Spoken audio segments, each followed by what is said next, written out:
episode of my Life at a Weird Angle podcast. I'm here with a new friend of mine, a mentor to many, a friend to all. David Meltzer, welcome to the show.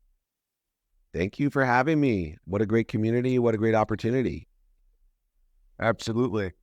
So I've been thinking about, how we've met, and it really started, I think, with you choosing to say yes to yourself and actually starting to really give information out to other people. And, you had mentioned giving away your book, and then I read that, and I was able to meet up in Chicago for one of your dinners. And, we've just been going back and forth from there. But it led me to think and wanted to ask you, what do you call the tour that you're on, this multi-city dinner and meet and greet tour?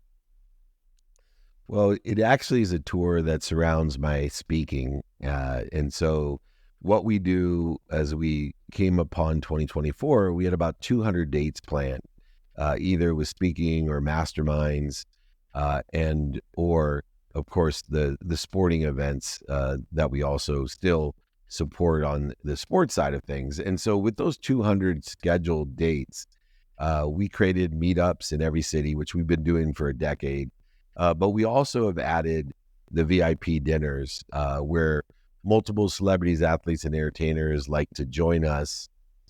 And we've created an opportunity, a more intimate opportunity, to provide value with an over-the-top dinner, panels, speeches, things like that. And it creates great community and great content. So the tour has always been based around the speaking and sporting events and masterminds that I do. And then we've added meetups over the years, and now we've added VIP dinners as well. So it's worked to build as our mission a community of people that want to help each other and know people that can help each other. Absolutely. Yeah, I found it interesting too, when we were setting up the call, and I always ask people, what is the main takeaway that you hope people have from our conversation? And, the answer I got back was help a lot of people, make a lot of money, and have a lot of fun, which I think it's awesome that you have these simple one-liners that mean so much.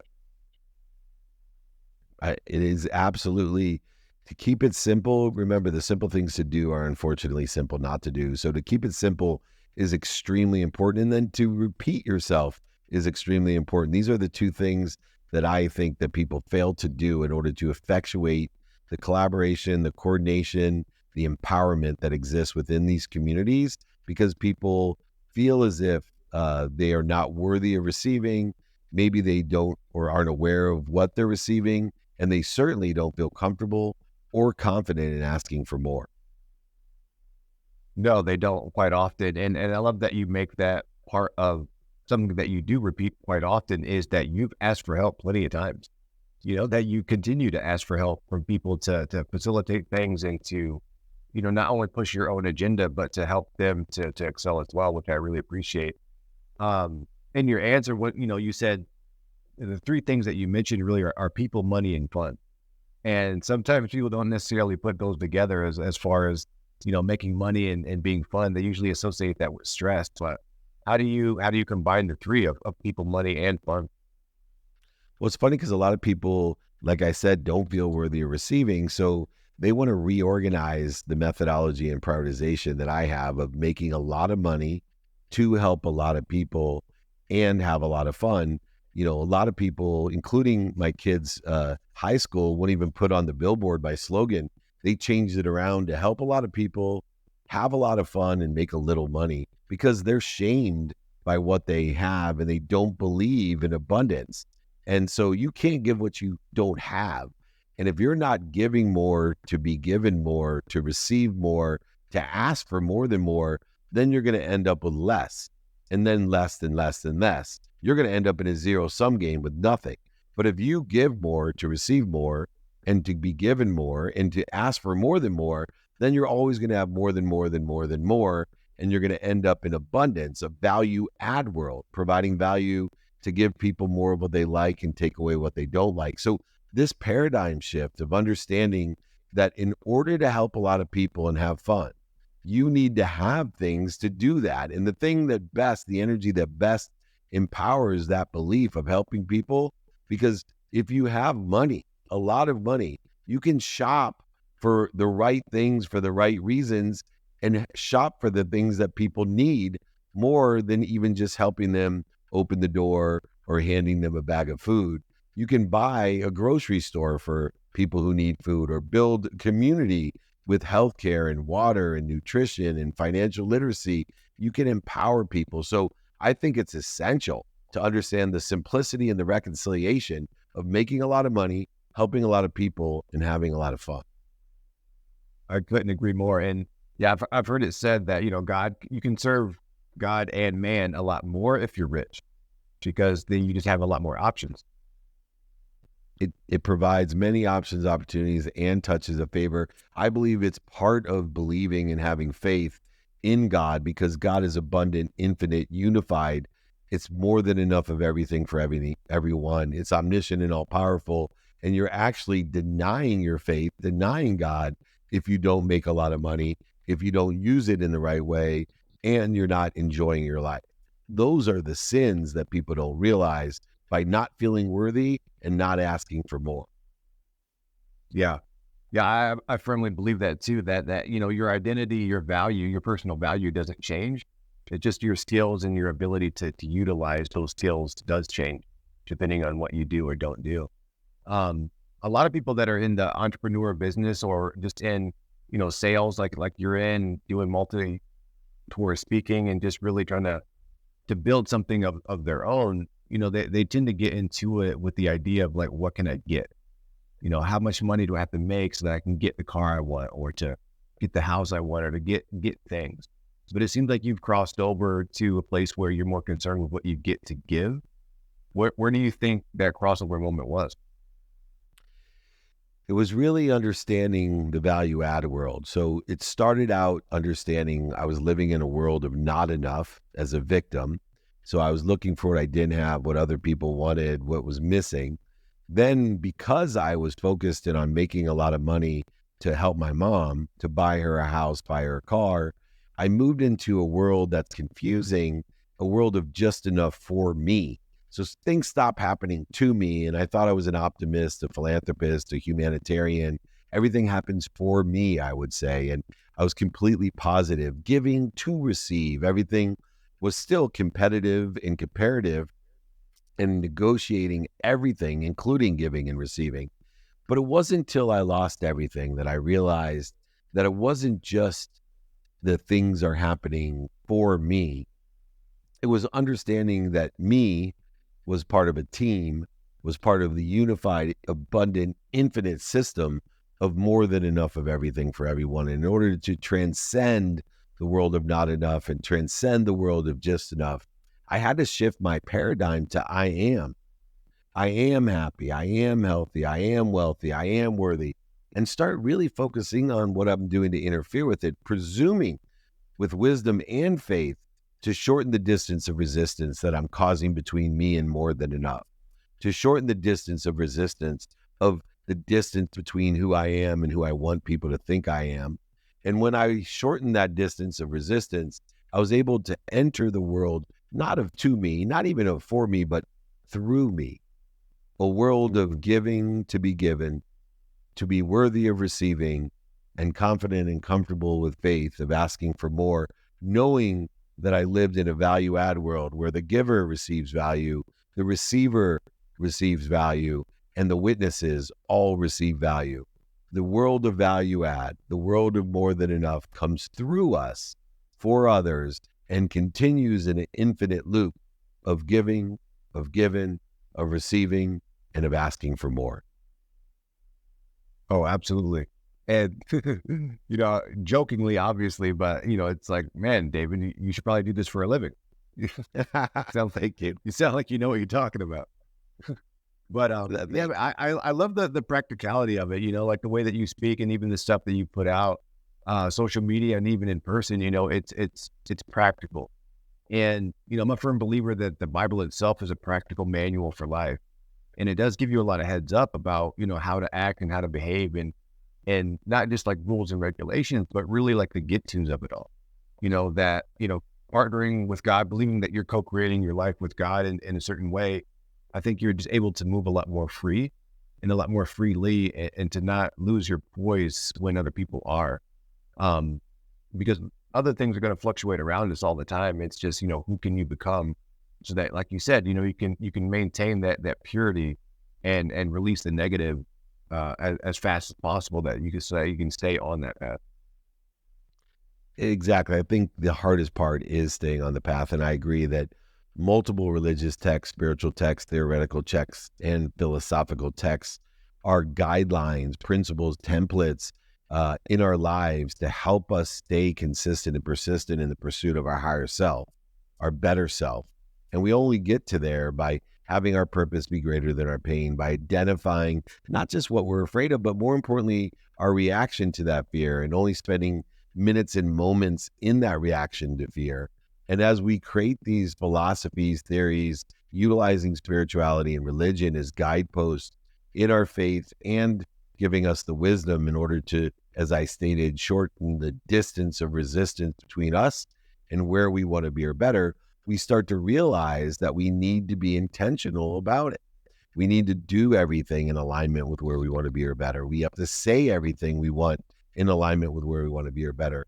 We have to believe it, think it, and feel it as well. And as we pay attention and give intention to where we want to be in a divine direction, in divine time, we will get there faster. We will aggregate more of what we want, and the results, the outcomes will be better because they'll be exponential in their nature. I love what you said there, and two things really stood out. One, the idea that your purpose is greater than your pain. And for me, much like you, it was in a different way, but I think it was create some overlapping things there of, like, you had the breakthrough of a better way to live, a better David that you could be after losing it all. And much like you, after I broke my neck and lost the use of my body for a time, completely for a time, that was when I really started to pay attention and just started to live with more intention with what I was doing, and began to really, control the basis of everything, which is my thoughts and my words about it, and the story that I'm telling myself. And like, self-talk is the number one conversation we all have. And, being able to monitor that and to do that on purpose really start to spill over into the actions that you take, and really the faith that you have, so that you can operate with some of the mindset ideas that you're talking about. And more people need to practice that, though, right? We don't all have to be paralyzed. We don't all have to lose over $100 million, that we can have a higher basement than the ones that we had to suffer to test the purpose and give us the enlightenment, the lessons, the light, and the love in that pain to protect, promote, and love us more. And, we sometimes think we have to hit a very low basement. Sometimes we think we have to have a basement to our basement in order to have the significant bounce that you and I have had, but you don't. We can take the lessons. We will have our basements, trust me, but you don't have to have a life-threatening basement. You don't have to have a bankruptcy basement, but we have to elevate our awareness to all that we're given so that we can limit the depth of our basement, but still ascertain the bounce. Oh, for sure. And Jim Rohn used to say it all the time, that success leaves clues. And, Yes, it does. we could absolutely, like, we're not starting from scratch here. We're not reinventing the wheel. We've all benefited from the insights of so many other people. And something that I heard recently is that, you can either learn from pain or you can learn from people. And it's a lot easier when you learn from people and you don't have to go through the pain.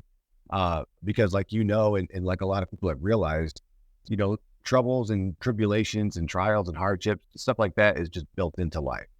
You're going to have your fair share in the appointed time, and doing what you can to mitigate those and to just quantum leap a lot faster. I think it's better off like you're doing. You're bringing as many people as you can with you, so that they can just learn in a lot more simple way to communicate that to other people.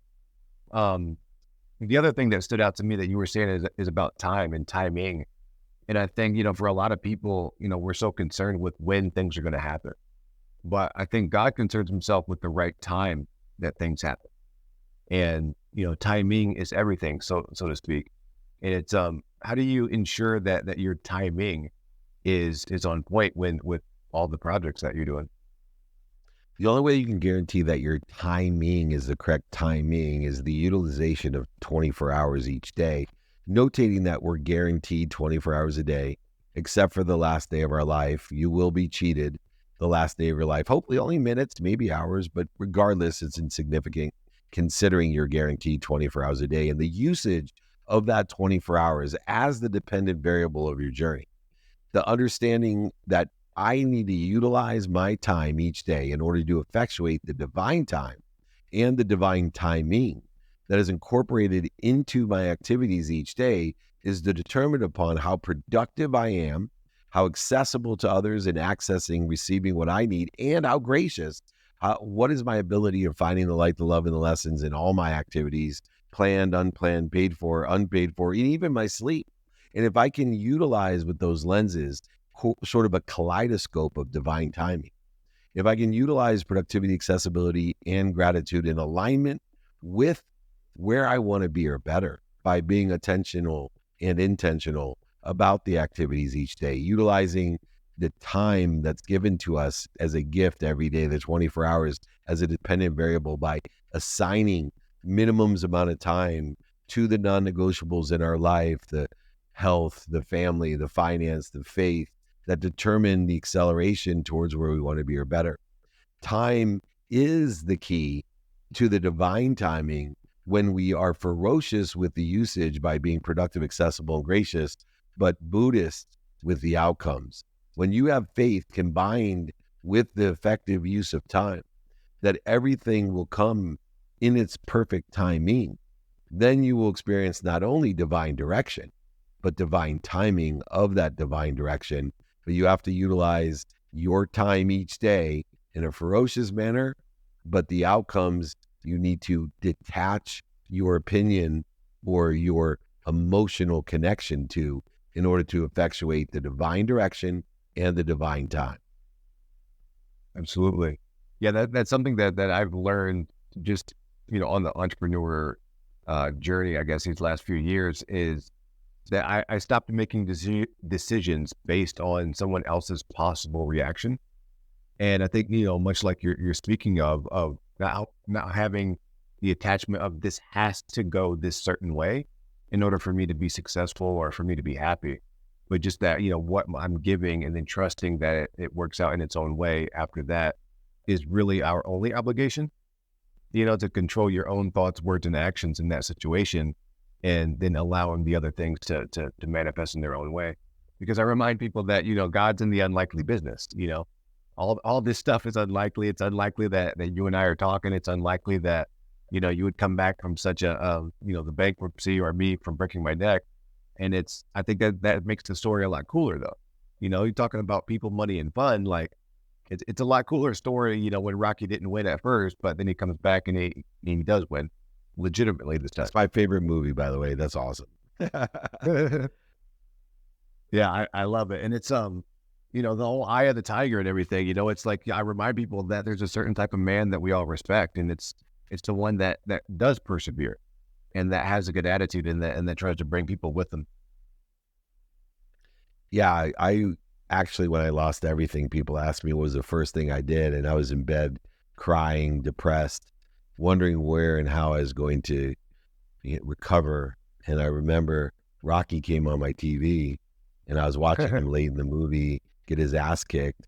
And I could keep on seeing him looking up at Mickey, who was telling him to stay down, looking at Adrian screaming and worried and crying to stay down. And yet he thought you could see it. If I could look up, I can get up. And he got up and he got up again and he got up again. And I took that attitude that day. If I can look up, I can get up. And with the faith that I have and the wisdom that I've acquired, there is only one thing I'm going to do, and I'm going to shorten that distance of resistance and be the best that I can be.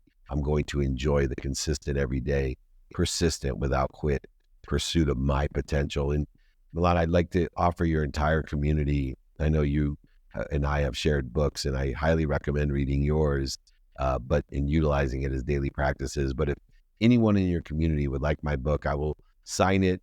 I will send it to you. I'll pay for the book, pay for shipping. Just email me, david@dmeltzer.com, david@dmeltzer.com. Awesome. I appreciate it, David. I appreciate your time. I appreciate your amount of give. What's one thing that you would like people to know that maybe people don't know about you? That kindness is my guideline, that being kind to my future self and simply by doing good deeds is the simplest and easiest way to get to where you want to be. Find someone and help them get to where they want to be, and I promise you, you will get to where you want to be or even better. Thank you so much. I appreciate the opportunity. Awesome. We'll talk soon, and I appreciate your time, and we'll be in touch. Thank you so much. Love you, buddy. Take care. Bye.